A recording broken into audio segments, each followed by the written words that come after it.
యుద్ధం రేపు మాపు ఆగిపోతుంది. అమెరికా దాడులు చేయడం ఆపేస్తుంది. ఇజ్రాయెల్ మాత్రం అప్పుడప్పుడు దాడులు చేస్తుంది. ఇప్పుడు లెబనాన్లో పాలస్తీనా వైపు చేసినట్టు ఇరాన్కి జీవితకాలం మరక తప్పదు. ఎందుకంటే ఇజ్రాయెల్ ఒక్కసారి టార్గెట్ చేస్తే ఇజ్రాయెల్ టార్గెట్ చేస్తే వదిలేసే రకం కాదని వెంటాడి వేటాడుతుంది. తమ దేశానికి ముప్పొస్తుంది అనుకుంటే 30,000 కిలోమీటర్ల దూరంలో ఉన్న వాళ్ళ లేపొచ్చే రకం అనమాట.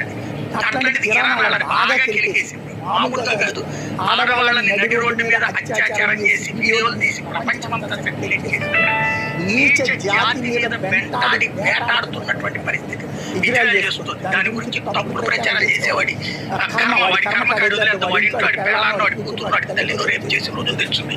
అలాంటి అరాచకాలు చేసేది. ఇంతవరకు ఇజ్రాయెల్ ఏదైతే పాలస్తీనా మీద దాడి చేసినా, లేకపోతే లెబనాన్ మీద దాడి చేసినా, లేకపోతే అక్కడ ఉన్నటువంటి సిరియా కానీ యెమెన్ కానీ వాటి మీద దాడి చేసినా ఏ రోజున వాళ్ళ ఆడవాళ్ళ జోలికి వాళ్ళ ఆడవాళ్ళ మీద